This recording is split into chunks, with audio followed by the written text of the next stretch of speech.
So the topic I've been given is the joy of giving. I wanted to say the joy of living, and you'll see why in a minute. Special thanks to PolyU. Not unbeknownst to a lot of people in PolyU, I was actually a teacher, a contract teacher at PolyU back in the year 2002. And I taught this program called Leadership and Competence for Success. So very relevant to what we're doing today.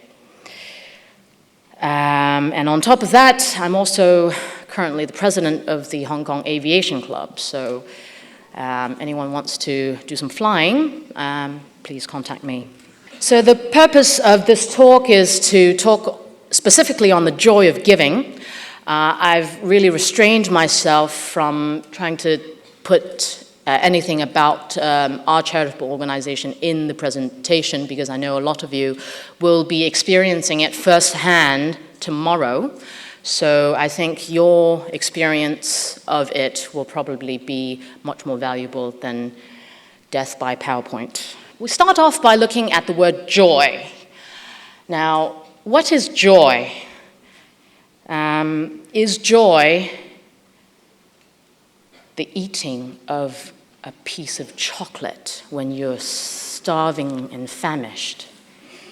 Or potato crisps, perhaps? It's always my favorite.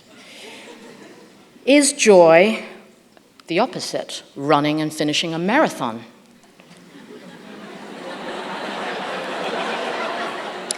Is joy, we're all students, most of you are students in this room, is joy getting high marks in your exam, in your examinations? I'm also actually a student. I'm studying law at the moment, and I'm excruciatingly waiting for my exam results, which come out on 13th.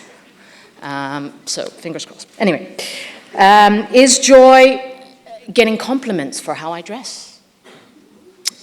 When you walk to work and say, "Oh, Gigi, I love that lovely jacket you're wearing." Is that joy? Or is joy spending an hour with that boy or girl you fancy? Ooh, that's definitely joyous. So what is joy? And how does the feeling of joy come about? There's this book by Professor Bruning, and it was written in 2012, called Meet Your Happy Chemicals. Anyone have heard of this book? Okay, one person, I think, just one. Neurologists, biologists in the room? A few. Okay, so this book quite simply has boiled down the experience of joy down to 4 chemicals that kick in your brain. So those are dopamine, endorphin, oxytocin, and serotonin. And of course, in the book, Dr. Bruning goes at a scientific length in a readable manner on how our brain has evolved and how, in some way, God has programmed human beings to do what we do because we're chasing after this joy. So dopamine, we're all familiar with. It's that chemical of motivation. So when you're a hungry lion and you see a delicious deer by the bush, dopamine is kicking in and you want to chase after that deer, that joy. Or if you're a stockbroker or a stock investor, business people in the room? Quite a few. So if you've bought some stocks, I hope not A-shares, Shanghai A-shares, because that's been taking a beating lately. But if you've bought a stock and you see that going up, and you see, wow, you're making some substantial gains. So that's, again, dopamine kicking in. Endorphin, something different. Usually we associate it with exercise. When you're running that marathon and you're hitting a wall and everything in your body hurts. And then endorphin kicks in and you're like, whoo, floating. And those that enjoy exercise, which you should, are no strangers to endorphin. But also, if you like spicy food, so people from the mainland, okay, Sichuan food? Sichuan food? Yeah, okay. Someone going, yes, yes, yes. So Sichuan food, when you eat spicy foods, endorphins are kicking in. And as you're sweating and crying from the spices, endorphins are telling you, oh no, this is lovely. Oxytocin, the feeling you get when you're hugging a baby, or when you're hugging in general. Some call it the chemical of love.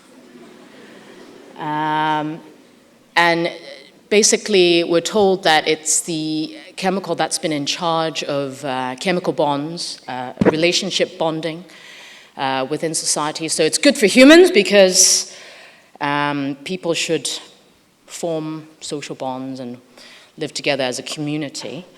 And last but not least, serotonin, the chemical that gives you a good night's rest at night. And it's been identified as the chemical of social dominance. Well, that sounds a bit aggressive, but actually it's basically the chemical that's released when you feel respected, when you feel a certain sense of dignity and self-respect. So we've been somehow hardwired to chase after these 4 chemicals. So we're told that joy is actually an interesting vodka martini of these, well, maybe not vodka martini, but cosmopolitan, maybe, of these 4 cocktails that play around in your brain that motivate you to chase after certain things in life. I spoke to you yesterday about doing things that you perhaps not really enjoy doing, for example, cleaning. I don't like cleaning either. But how do you actually reprogram your brain so as to associate pleasure, joy, with the things that you actually want to do in life, such as running a marathon? And how do you minimize your association with pain? I think this tool, if you can call it that, this mental tool has been very useful for me for my personal life in sort of deciding what I want. And when I get to a point of, boredom, and instead of instinctively reaching up for this and starting getting the endorphins pinging and the dopamine pinging, oh, someone likes my post, I actually have to train myself to somehow embrace boredom, embrace the moment, and embrace what it is to be me and how I can really make the best of my life. So that's me, joyous. Despite my best efforts of launching myself vertically, you can tell by my hair, but I'm actually almost a meter off the ground. The grass is way too tall. We'll move on to the much more difficult question of what is giving. Now, for me, to define giving is rather difficult. Is giving sharing your story authentically and vulnerably, or is it just listening attentively? Is giving sharing a gift to someone in need, or is giving showing appreciation and gratitude for being given all the gifts that we have been given? Is giving making peace, being the peacemaker of 2 enemies, or is giving confronting the injustices in society? It's a difficult question. For me, to know what giving is, you first have to understand life. And life is actually a game played by me or you or the person listening to this presentation. You are the master designer of your own life or game. And first, with any game, you must decide what the rules are. So I play golf. Any golfers? Oh, quite a few. Okay. So you know when you're playing golf that you're not actually allowed to hit the opponent's caddy. And there's actually quite an elaborate list of rules for golf, which nobody can fully grasp, actually. And there is also the rules of human society. Now, law readers, anyone studying law? Okay, quite a few. So I've just begun my study of law since last year. I graduated with a degree in architecture in the year 1999.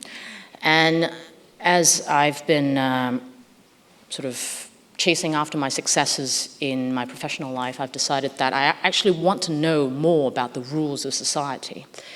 So a famous jurist, Thomas Hobbes, wrote in 1651 in the Leviathan that the conditions of man, the natural condition of mankind, is solitary, poor, nasty, brutal, and short. And that's the life of man in nature. I don't know if you agree with that fully, but he does say that men are in continual jealousies and in the state and posture of gladiators, and not the sexy kind of gladiators. And he was a proponent of utilitarianism. And for utilitarianism, we know of a great man called Jeremy Bentham. He wrote the Introduction to Principles of Morals and Legislation in 1789. And what utilitarianism basically means is that we want to achieve the greatest happiness for the greatest number. So that's the meaning of making laws and rules within society. And that should be the judge of morality of things we do, whether it works towards the greatest happiness of the greatest number. Now, if we look at the UNEP statistics for world population, there's actually quite a number of us in the world. We're at 7 billion. And of that, less than around 10% is industrialized countries. So unlike Jeremy Bentham, when they were writing, when there was only a billion people in the world, we actually have a much bigger global family. So the question we want to ask, if we follow the lines of utilitarianism, is how do we thrive as a global family? And that's a huge question. More about this man later. Someone more contemporary, but still a dead white man. No offense to the dashing white men in the audience, but to be honest, our history in the past 300 years has been dominated by white men, hasn't it? So women and non-white men in the audience take that as a challenge to change the course of history. One of the most famous contemporary jurist, Professor Hart, in The Concept of Law, said the basic aim of human society is for the continued existence and not a suicide club. So basically we want to let people live and continue to feed them, clothe them, give them penicillin so that they the population of the world continues to grow. However, there is the problem of human vulnerability and limited resources. So we are actually quite weak out in nature, without shelter and food and so on. We die and get injured easily, and also there's limited resources. So it explains why a lot of laws actually concern property and what we own. So back to the rules of the game. We've just had a look at the rules of society in terms of law and what historically dominant male white people have talked about law. But how about the value of money? Okay. Online games? Anyone play online games? Oh no, there must be more than that. Okay, I play online games, and this is one of the games that I quite enjoyed on occasion, called Godfinger. Yes, and it's no longer available, sad. But so when you look at this game, you're told that there are certain goals that you want to fulfill, and when you do things for a certain amount of time, you earn experience points, and you also earn some money. Again, the dopamine's kicking in, and you're like, oh, this is so much fun. But I think when you look at the design of online games and role-playing games, it actually says a lot about how the feeling of motivation in human beings and the brain actually work. So first of all, there is the time value of money. So economists in the room? Can we get hands that go like this? Okay, so about maybe a fifth of you. You're told about the time value of money. So money today is worth more than the same amount of money tomorrow. And there's also the value of money as a measure of assets, as accumulation of assets, or a medium of trade. So instead of bringing a cow to the cafe in exchange for a meal, you can use money. So it's a convenient medium of exchange. Now, it gets a bit more tricky when most of human society has actually made money, or the symbol of money, equivalent to the symbol of affluence and the ability to make things happen.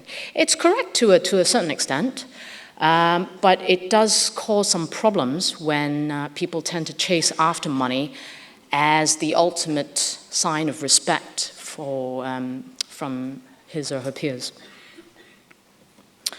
Now, I just wanted to throw this out here because I think a lot of the delegates in this room will be wanting to decide what you want to do with your life and how you want to make the biggest contribution to the world. And I've, on occasion, made some rules for myself, and this is an internal conversation that I have with myself almost on a daily basis.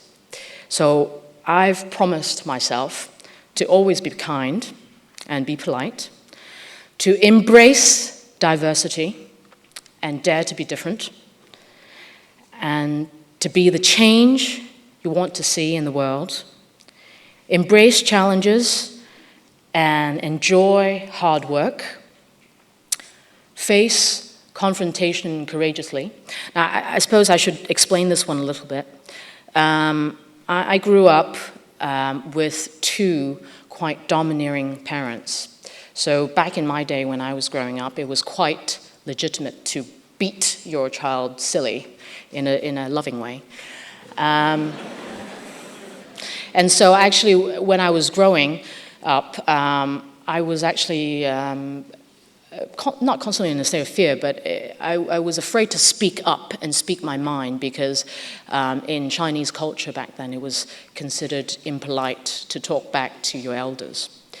So as I grew up and faced the workplace, I did find that to be a problem because whenever I had an opinion or something, even strong opinions about something, I found myself holding myself back and having been taught this throughout my childhood, not to speak my mind.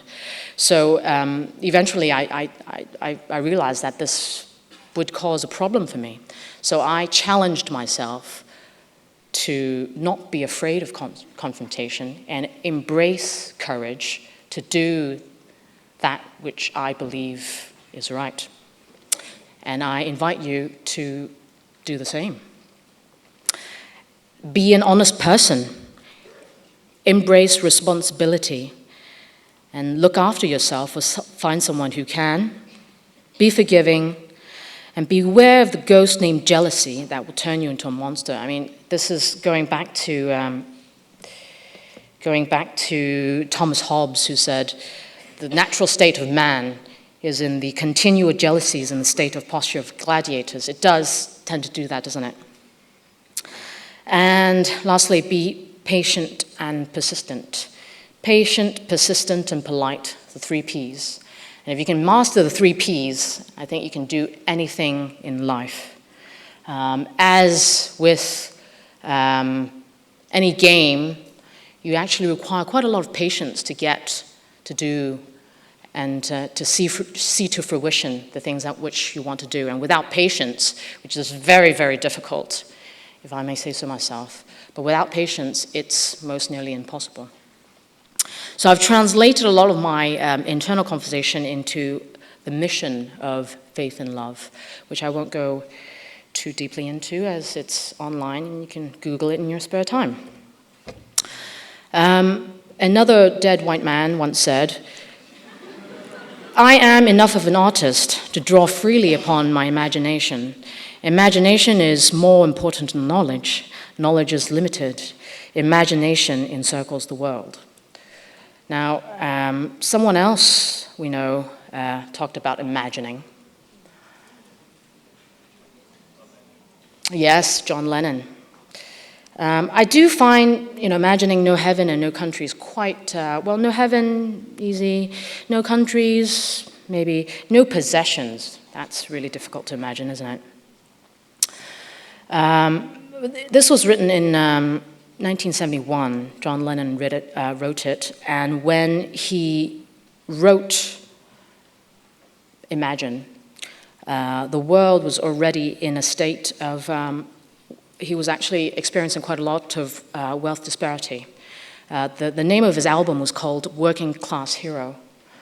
And I imagine that he wrote the song because a lot of the working class in Britain at that time actually did also find a huge restriction or limitation on social mobility. So if you were born in the working class and you were living from hand to mouth, it was difficult for them to move up in the scale because there was so much seemingly working against them. And if we look back to the chart of the world population, you'll see that with all the wealth that's being created by the clever people that are behind the financial institutions, also a huge wealth disparity is actually being created. So I think that, in fact, is the biggest challenge of our time, on top of all the environmental issues that you will have to face. So, to confront wealth disparity, I've really divided it down to 2 approaches. The first approach is to maximize the lives saved, focusing on what Peter Singer calls low-hanging fruit. And the second one being to transform lives one at a time with the focus on making meaningful connections. The low-hanging fruit theory comes from an alive white gentleman called Peter Singer, a very brilliant contemporary philosopher. He asserts that there's still a lot of lives in developing countries worldwide that can be saved very cheap. So there's a movement around this idea called effective altruist, which is to say that if you are a talented young woman or a man, and you can get a job on Wall Street making huge bucks, then instead of working for World Vision or some NGO, then you should take that big paying job and take all the money that you'll be making and donate it all to charity, to save lives. And it's an interesting point of view, and this effective altruist movement is actually gaining a lot of strength on Wall Street and in affluential circles. But however, I do find some problems with this idea. The first one is the concept or the hunger for experience.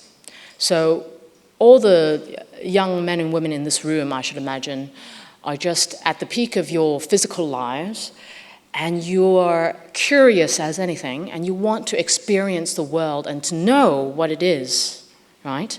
Joseph Campbell once says, "The privilege of a lifetime is being who you are." And life is the journey of searching, of experiencing, of becoming who we are. So the other side of giving is to experience it, to support charitable causes, not just with money, but with all the resources you have, all the circle of friends that you have, with your Facebook account, with your Twitter account, with perhaps all the resources that's in your home, with your relationship with your family, and get your family more knowledgeable and involved, and to contribute opportunities that are more meaningful. You also get to experience a lot of, I suppose, what's not really talked about when in speeches is a lot of the moral dilemmas that NGOs face, especially, well, I can only speak for myself, but I certainly face quite a lot of moral dilemmas when I'm running a charitable organization. For example, should charities be allowed to outsource their donation collection? So should charities be allowed to find an agency to collect money for them, but in return the agency gets a huge chunk of the donations? Should charities giving to places in need, in order for the supplies to reach this place in need, should they pay off cartels that might be actually terrorist organizations? So if you don't pay them off, you can never pass the roadblock, and you can never get the supplies to where you want it to. But if you do, you're actually funding a terrorist organization. So the second problem with just giving money is always the temptations, isn't it? Because if you don't experience it firsthand, what's preventing you from saying, oh, I'll just give it tomorrow, or, oh, I'll just earn more money first. God, please let me win lots of money on stock market, and I will donate money. You know, what's preventing you from giving in to that temptation of delaying your donation? Just want to make sure you're still awake. So the other thing that's really good with perhaps starting or experiencing firsthand charitable causes is the experience that Alain de Botton has eloquently given. It's a bit long, bear with us, but I'll just read it quite quickly. I think we tend to hide how anxious we are. I think that anxiety is a terribly hard thing to admit, to the degree to which all of us are constantly beset by, worry about who we are, where we're going, what's happening, etc. I think we're much, much more fragile than we let on. I think also we're much more afraid that we let on, much more self-conscious, much more fearful of ruin, of disgrace and humiliation, particularly most men around active fear of humiliation, mostly connected to the idea of letting someone down, etc. In a way, it's a very poignant how universal they are, and yet how secret they remain. That's one of the great things about art, or theater, a film. When suddenly, the whole is weeping, and they're weeping because on some level they can realize that everyone is suffering from the same thing. It's a terrific opportunity, as we were, to hold hands and cry together or celebrate together, but we live in very, very atomized societies where on the whole you don't share secrets, you don't share fears. You live in isolated units, and that is where art in general has an enormous role to play, reminding us of a shared humanity that doesn't otherwise get airtime except between the pages of a book or sometimes in a film. So again, in this high-power world of success where we're chasing after things and we're all on a high going, yay, we want to start new things and we want to make new connections, we also neglect that little voice in all of us that's fearful and terrified of failure. And in experience, perhaps just in sharing this vulnerability, it may be a way of giving. So art is a great chance to do that, and I believe that tomorrow many of the delegates in this room will get to experience that with a lot of the beneficiaries. So this lady's in Chengchao, so those of you going to Chengchao tomorrow might meet her. Now, going back to this tall young man that you see in this picture, his name is Yao Ming. And he's used to play basketball in the US. And the reason why I bring this photo up is that instead of just donating money to a charitable causes, this is where, well, if for want of a more scientific word, the synchronicity of connections comes into play. Yao and his wife, on my right in this picture, were invited to the Foundation of Orthopedics and Complex Spine Gala by Dr. Buche, Dr. Hunima Buchi Ajay from Ghana.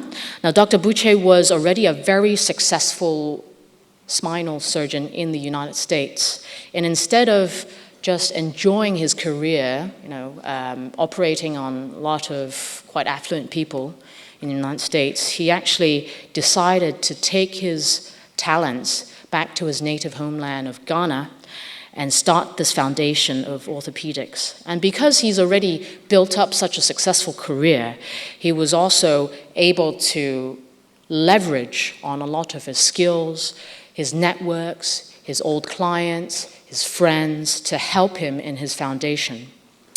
And a lot of the entrepreneurial acumen that comes from being in business or in the business world a number of years actually is very relevant when you are operating an NGO. So in this particular instance, Dr. Buche found some of his friends, one of them being Dikembe Mutombo, also an NBA player for the Houston Rockets, who happens to be one of the friends of Yao Ming. And so they all came together, and this is how I got to know Yao Ming. And because of this connection, I'm actually working with Yao in 340 schools in China to help him with, working together in basketball programs and building 340 schools in China. So this is the magic of synchronicity, the magic of sort of putting all you have on the table of running a charity and just leveraging all the connections and basically asking all your friends to help. When we look at human behavior again, we are inevitably going to tread into the circles of psychology. Psychology major? Quite a few. Okay. So you're no stranger to this pyramid by Maslow. It was published in the 40s and 50s. And being an interested lay reader in psychology myself, this pyramid is traditionally just read as a pyramid. So first, you have to fulfill your psychological, physiological needs, that is, biological needs for air, food, shelter, warmth, sex, sleep, nourishment. So once you fulfill the basic human needs, then you escalate up to safety, protection, security, law, and then love and belonging in the form of family and affection, and then respect and achievement in the form of esteem, and finally self-actualization in the form of personal growth. Now, Abraham Maslow was an excellent psychologist, and he devised this, and it's still very relevant, I think, today in how we think about human motivation. In the 90s, his pyramid was enlarged by mostly people in the business community to have 3 or 4 more layers, depending on the version that you read. There are the cognitive needs of chasing after meaning and knowledge and aesthetic needs of feeling good when someone compliments you, and beauty and balance, watching ballet, and etc. We go up. But instead of really reading this as a pyramid where you can't do good things and help other people unless you are yourself first fed, I would like to invite you to read this slide more as a soup of various needs of humankind, and to, again, ask yourself whether transcendence and self-actualization is something that pings with you in your heart. For me, as I was growing up, I was constantly, in some way, nagged by this gnawing need to help others. And it's something that I can't really explain, because I think one of the reasons is because my parents grew up in the post-war China, and war and famine and hunger were no strangers to my parents. And so it's something that you hear, I suppose, probably every day from parents of the previous generation. Oh, how lucky you are, this generation, to have all these resources and to have such a comfortable life. I actually found that quite annoying and quite disconcerting, really, because in some way we didn't choose to live in this era either. We were thrust into this world, and in some ways we have to make do and make the best of ourselves in the only way we know how. And everyone will have your separate ways, and everyone will find their own separate journeys. In fact, I'm told that only a small percentage of people in the world are self-actualizers, between 2 to 5%. And we're told that people that are self-actualizers have a keen sense of reality and are able to be objective and able to be comfortable within our own skin, to embrace creativity and to serve the world.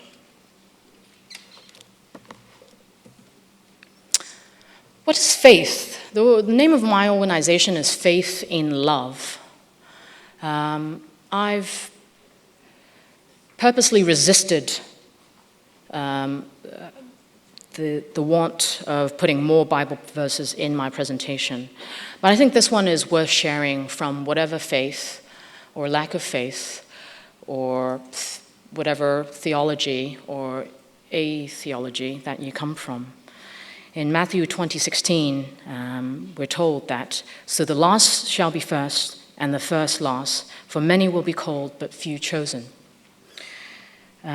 If in your heart you believe that outside of just the materialistic world there's something else, there's something more, there is perhaps an invisible force that connects us all, no matter what faith or what religion we're from, then I would say you have a faith that will transcend yourself from worrying too much about whether you have enough, but in a trust for humankind, and a trust in the grace of humankind that will look after each other, and everything's going to be okay.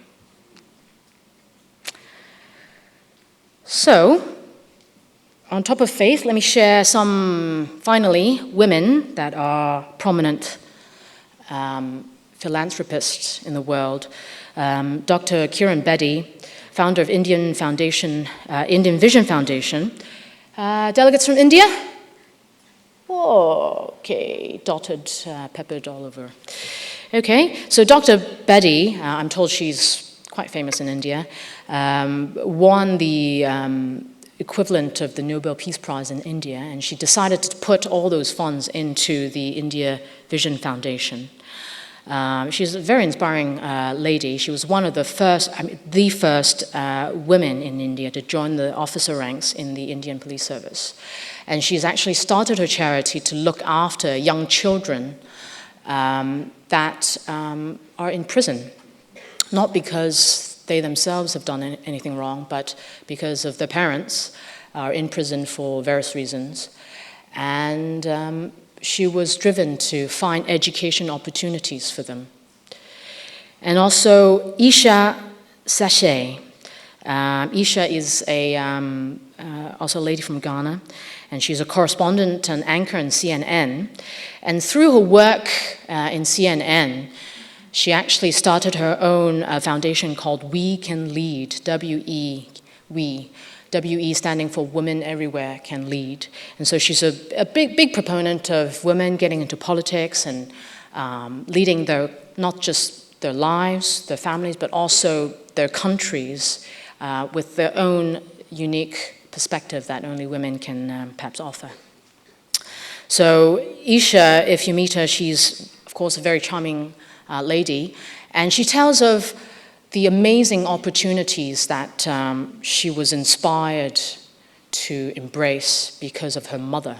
She grew up in Sierra Leone, war-torn Sierra Leone, and instead of being discouraged by the circumstance of her own country, her mother encouraged her to be all that she can be. And eventually she went to Cambridge to read English and became an intern at BBC and eventually to CNN. This is the book by Dr. Bedi, and in the book there's stories of all these young kids that have triumphed over the tragedy of being perhaps even born in a prison, spending their childhood in prison and children's homes, and their only source of perhaps encouragement is to perhaps visit their parents once every few months. And in some ways, I do find resonance with either the experience in Sierra Leone, in India, and indeed in Hong Kong itself with a lot of girls that I meet from the children's home, is that a lot of these young kids that have been separated from their parents or estranged from parents at a young age do find self-love very difficult. Having not found words of encouragement that says, go on, shoot that basket, you can make it, or just keep your eyes open a little bit more, finish your homework. Just these small words that make them dignified as a human being, that someone actually loves them enough to care for them. And it is this gap that we need to fill as adults to a lot of the children. So having been instilled to succeed, I'm sure a lot of you in this room have been encouraged beyond all the resources that was ever available to your parents. Perhaps they've given a lot of those resources to you as to their hope, and encouraged and expected to succeed. We find ourselves in this position where we're at a pressure. We have this burden on our shoulders to find success. And I suppose everyone in this room is precisely looking for that. How do we fulfill the expectations of the previous generation, and how do we take the world forward to make it a different place, a better place? This is a volunteer passbook from Faith and Love, and it says Operibus Antier on it, leading the way with deeds.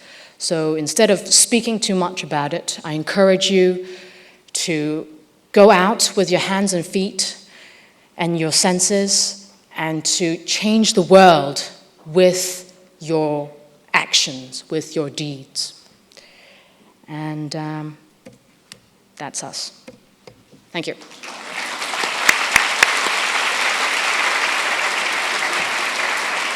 My question is, in a world with increasing double standards and people becoming judgmental of other groups and perceiving them as the other, would you agree that the culture of competitiveness is somehow hampering people's awareness of self-actualization needs? And could we blame media responsibility for the same? Well, like I said, a lot of, we realize that only 2 to 5% of the world are actually self-actualizers. And the sad fact is only perhaps not very many people in the world want to turn on the TV and see people dying and suffering and so on. So it is a general fact both in social media and mainstream media, that there is a sensationalization of the news. So if you are a topic of the news, it's not just about telling your story as a documentary, but they try to sensationalize it with all sorts of gizmos and gadgets, and to make it more entertaining and easier to swallow.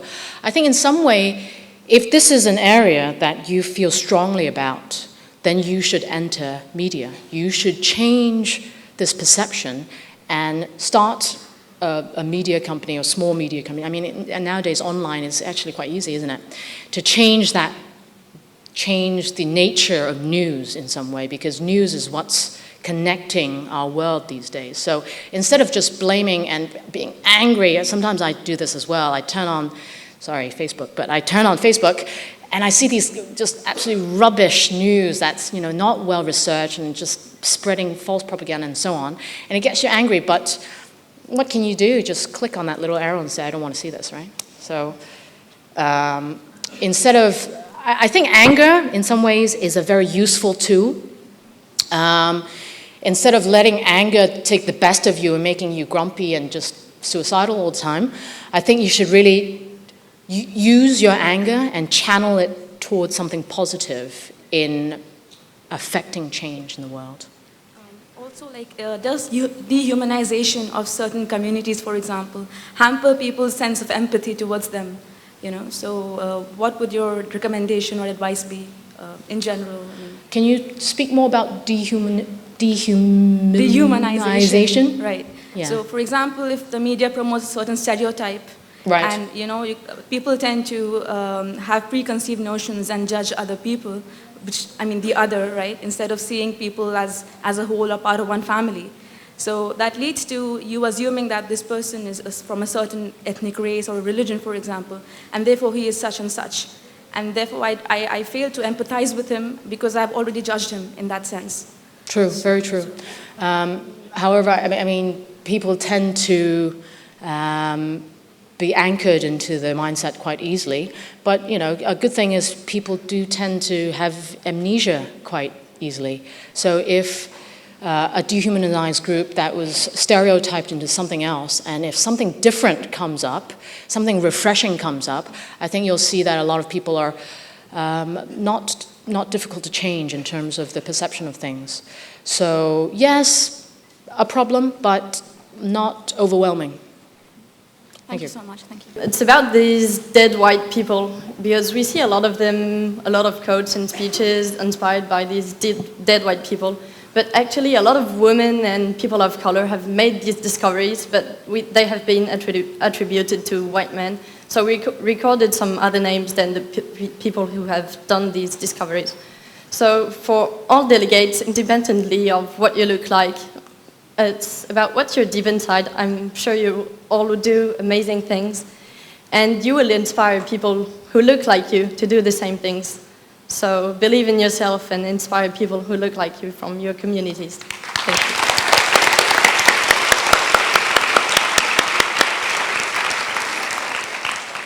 you. You said that you play game by yours. I do believe that. So do you have a person who is affected to your games and how to manage them? Thank you. I think the question was, do I play games, but do I help people that are affected by my games? Yes, yes. Okay.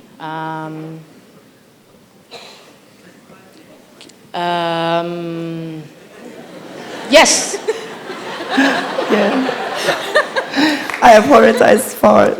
No, it's okay. But I think what you're saying is, I think bringing up the issue of games is to, what I wanted to communicate is that it's a fun way to look at life, I think, because if you look at life as, you know, what the previous generation or the worldview that's been set before us, which is, you know, go to school, do well in your studies, go to a good school, find a good job, and contribute to the world in that way.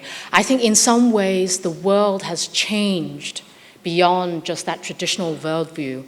The traditional worldview where soda is good for you and you can eat butter as much as you want. We all know that that's not true. We want it to be true, but it's not true anymore. So just to study as hard as you can and go to a good school and find a good job, I don't think that is anymore the simple formula to success. I think as human beings, we demand a lot more. I think our brains are, with social media, able to actually handle a lot more. So on top of doing a job, you can also volunteer in your spare time, or you can also run a charity while you're doing the same job. I'm not encouraging you to moonlight, by the way, but I think our mental capacities as a human race of the 21st century is actually much more expanded than what we actually previously realized. So we have to design our own rules of the game, and that game that we design is what we call life. So if you want to change other people's lives and to affect other people, make that a rule of your game. Make that a rule of your game where every week, if I help another person, I get a ping, a good feeling, or I reward myself somehow. And make that a rule of your game that every year I want to do 100 hours of selflessly helping others. As a recent study in 2012 says, that is actually one of the formulas to happiness is 100 hours per year. So make that a rule of your game. So as a young female from a very conservative and patriarchal society, I strongly believe that having male-dominated charitable organizations has two implications. Number one, perpetuation of patriarchal values.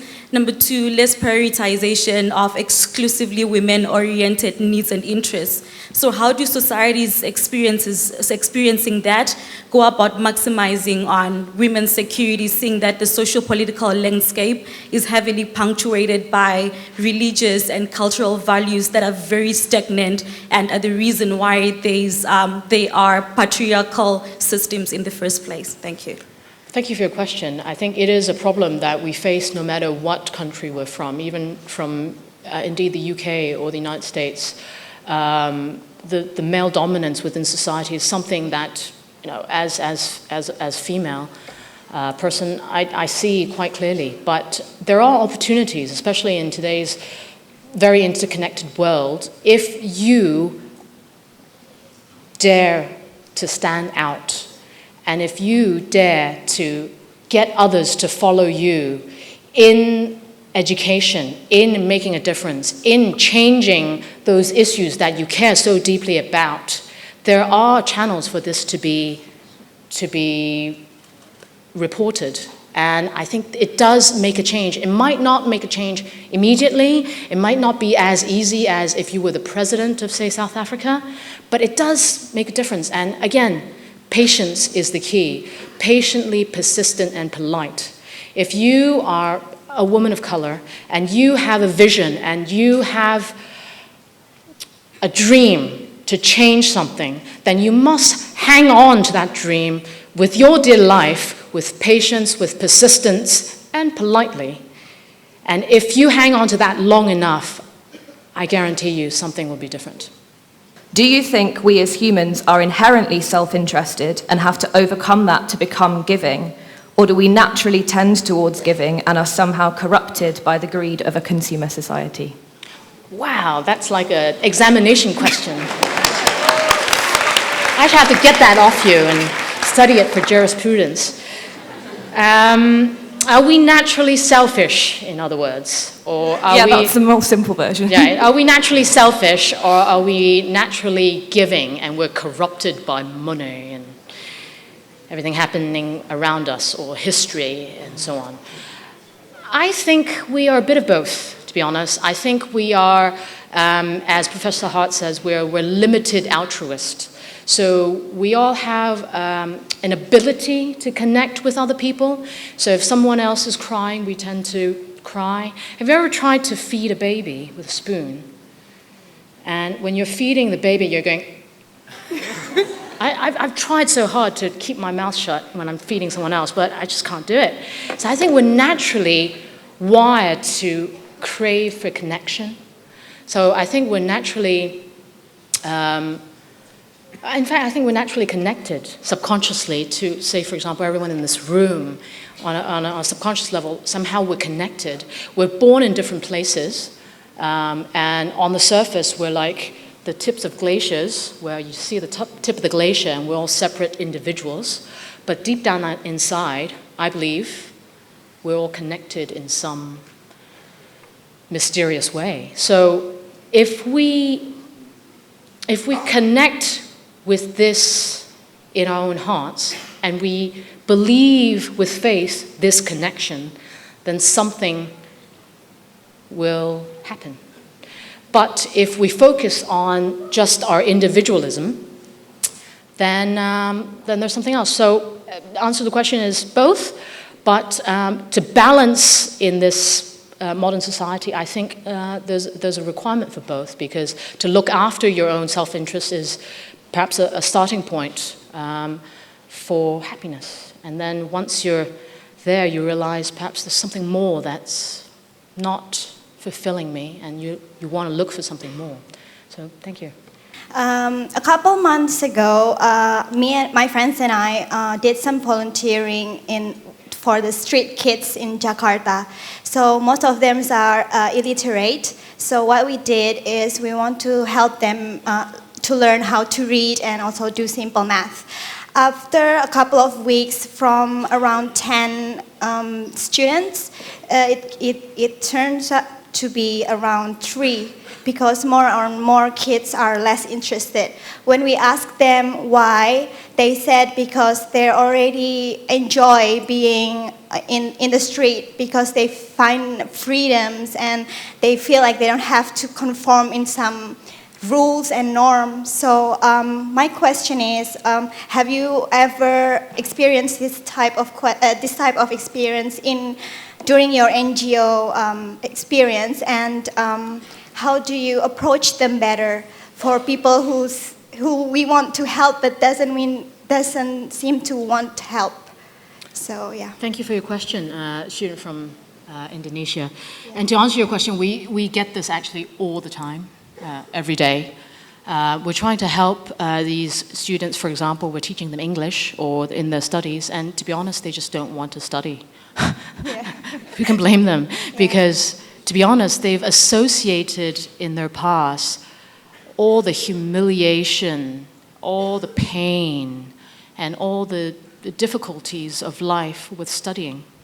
An example that one of the girls that you saw in the slide, she was from the children's home, and she's already been left back 2 grades, right? I actually, in fact, I find that really hard to relate to, because I was actually quite, I was very lucky in that I found studies quite easy, and I enjoyed studies very much. And when I tutored her, and when we worked together on a homework, and you'll see her eyes drooping, and she'll just put her hand in one hand and the other hand, and then she'll go like this.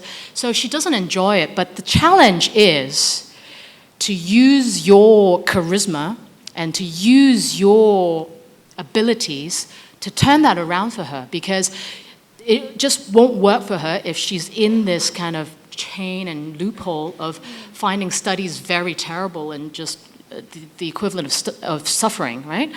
So you have to change this, like the slide I showed you about associating pleasure. So you have to make studying interesting. Of course, roaming the streets is more fun. We've all been on a day where we want to be outside playing when we have to be inside studying. But that is actually part of the challenge, to change the person and to inspire them to see the importance of change. And again, I stress the importance of patience again, because if you do 3 school children, you'll see that the 3 of them, might do that. But if you do another 3 and another 3, eventually you'll find one that is affected by you, and from an F, they'll get an F+, and from an F+, they'll get a D-, and just that incrementally something would have made a difference on them. And so I encourage you to persevere with that, and not to feel discouraged because the people you're trying to help seem to not want help. It's part of the game, unfortunately, that you need to keep being persistent. So thank you So for... we check on the way we approach them. Sorry? So we check on the way we approach them. Yes, we change the way we approach them, or we make it more fun, or we don't do the same thing over and over. That's not what persistence means. Okay. So we keep changing, keep shifting the playing field until we find the way that works for the both of us. Okay. So keep going at that. Thank you. Well, I do believe that if we are giving someone, it's really enjoyable because like we can share what we get. But this situation, sometimes the unresponsible people like they use it like to gain their own benefit. Like in Indonesia, for example, not all, but there are some fake people that like, please help me, I need to go to school, something like that. And then this create like a preventing for ourselves. Like, nowadays I don't want to give a bigger money or something like that because like they do it like for their own profit. Actually, some people in Indonesia are rich but they still asking for money. What's your name again? Rico. Rico Yeah. from Indonesia. Have you watched Slumdog Millionaire? Yeah. Yes. So there are these bad people out there that kidnap children or just use children to beg for money, and they do all sorts of atrocious things. So, I mean, with altruism, they're always trying to put you on a guilt trip, aren't you? They're always trying to, I'm so hungry, please give me. So they're always trying to do that. So Rico, if this is something that you are annoyed by and you feel passionate about, start an organization that cleans up the street. Start an organization that looks at every one of the kids, follow them home, set up a center and say, don't beg on the street, come to us, we'll give you education, we'll give you a hot meal, and clean up the streets. So instead of, at that moment, being inspired or annoyed or confused by that experience, turn that experience into something positive and make it happen. Okay, thank you. And nice hair. Thank you. We will take a question from the right side, please. I grew up going to a Christian high school where I was exposed to the power of charity, but since joining uni, I've been exposed to the power of social business. This morning's presentation showed us again the power of social business, but your presentation highlighted the power of charity through your foundation. It seems like a lot could be achieved if many charities and other forms of, social business and other forms of organisation could combine because they all hold the same motive of helping people, providing humanitarian help. But I don't know whether that's possible considering that, for example, your foundation has the motive based on charity, based on religious motive. Do you think it's possible for organisations such as your foundation and social businesses to combine forces to be able to do even more for society? Or do you think that's not possible at all? There's just too many differences in the way they do things. I think, Josh, it's entirely possible. And Faith and Love, although we have a religious overtone in our charitable organisation, we're not actually exclusively a charitable, religious charity. And in fact, we actually do a lot of social enterprise within our organization. For example, in Tin Shui Wai, which is one of the centers you'll visit tomorrow, there's a group of women that are of low literacy, and we connect them to the business world who want to teach these women how to knit. Right? They teach these women certain handicraft skills, and they sell these pieces of knitwear as part of high fashion. So what you need is someone quite talented. So in this case, one of my friends, Denise Ho, she's a fashion designer. I was having lunch with her one day, and I said, hey, I have this group of women in Tin Shui Wai. What can we do to empower them? And so she thought up this idea, and she just took it and ran with it. Right? So there's actually inherently no conflict between social ventures and charitable organizations. However, what you need is a passionate person behind it to drive it and to make it go forward. So I think the world of social enterprise, we're just beginning and entering the world of social enterprise after thousands of years of different forms of operating as humans, as a business and society. So I think the scope for social enterprise is actually enormous. So Josh, I challenge you to take this as your calling and get yourself on CNN in terms of the innovation that you can do with this. Get yourself on, I don't know, BBC. Make your ideas come true and tell the world about it and make that a difference. Make a difference through that idea that you just had in your head. Thank you very much. Thank you. I have a question about the concept of utilitarianism. Basically, utilitarianism is defined as the normative ethics that defines the moral action that considers the one that maximizes utility. And I think nowadays, most of our government officials are considering that as the basis in amending laws, in creating policies, regulatory bodies. But then the problem with it is most government officials are considering this as taking advantage by getting the appeal of the public, getting the appeal of the majority or the chunk of the society.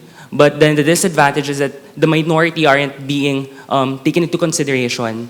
So my question would be, would your opinion be to be consistent with that particular concept? Or would they be considering also the opinion or at least try to take into consideration all of the things? I think, a good question. I think utilitarianism is an idea. It's a concept, and it's a starting point for politicians to start talking.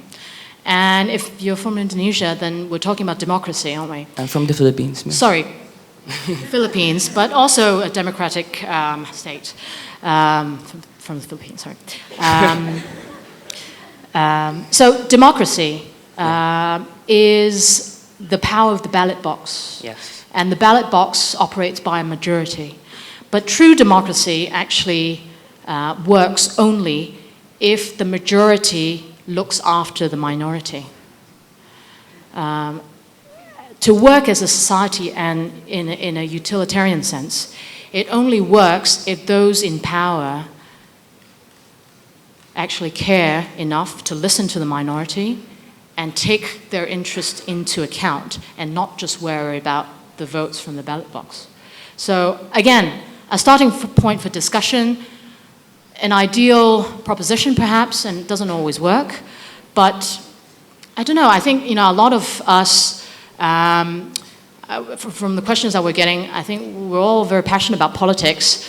And it becomes too easy to fall into finger pointing, doesn't it? We criticize the politicians for all that they've done wrong and what we see that's not working. So instead of just seeing that as a problem, I think you should actually write to your politician or your president or whoever and tell them that this is what you see. And instead of just identifying a problem, propose a solution.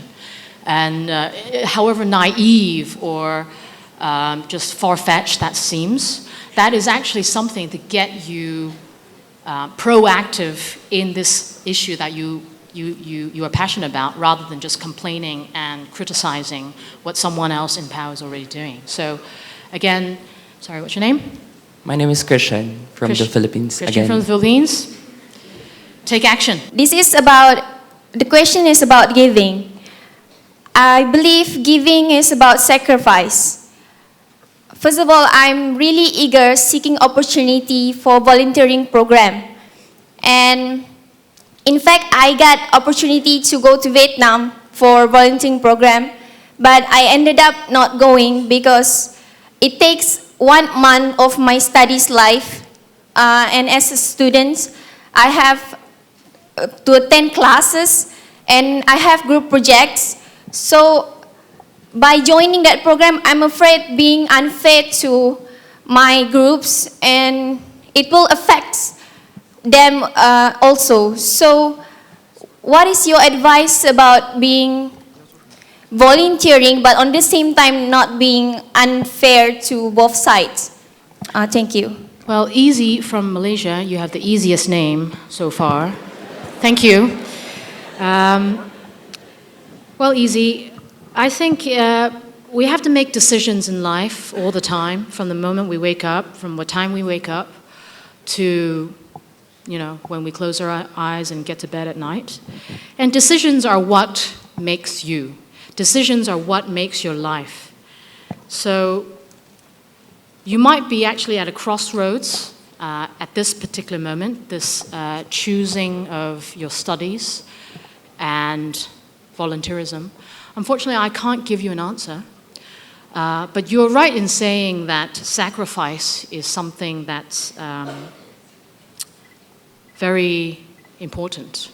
Important and says, I won't say sacrifice equals giving. In fact, I'll say sacrifice equals love. So whatever you choose to sacrifice your time, your resources, your energy, make sure it's something that you love. So what is it that you love, and what is your decision? That is the question that you have to ask yourself. And they're both very noble causes, to study and work on a group project or to take some time out as a volunteer. They're both very noble causes, but it's a decision you have to decide for yourself. Easy. I have a personal question for you. Obviously, I believe in everything you say, and it's all hunky-dory. A question for you is about glass ceiling, and as a successful, influential woman, do you believe that you're thickening the glass ceiling for the future women in the room, or thinning it? That's an interesting question. Hadn't really thought about that. The glass ceiling for the room, there isn't, I don't think in this room, I don't think there is one. I think, kudos to Kim and Janice, the humanitarian affairs. I think the whole point of the symposium is to embrace diversity and encourage young leaders everywhere to chase after your dreams. For myself, I think, to be honest, I don't really think about other people too much.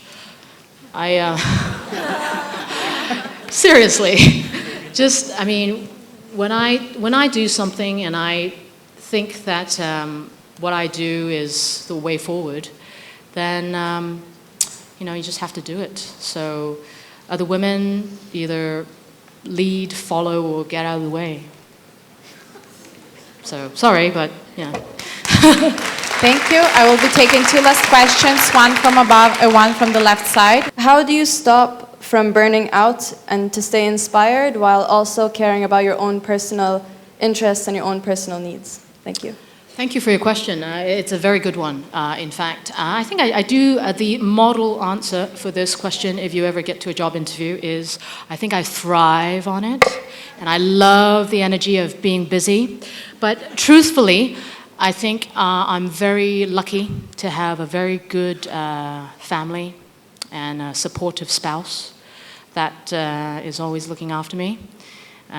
So when I get home and I'm exhausted from the day, or if I had a bad day where my boss just, blew smoke in my face, I'm able to go home to a nice meal and fall asleep, collapse into my bed, and my spouse will, charge my phone and do all the important things that needs to be done. So, again, I think.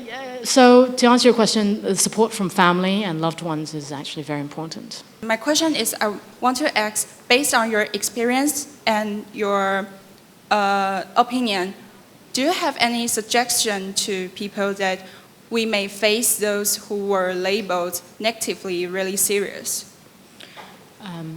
I think my own opinion on this matter is that you really have to listen with your heart and give them your time. So I think a lot of what volunteering is about giving your time, which is a part of your life that you'll never get back, ever.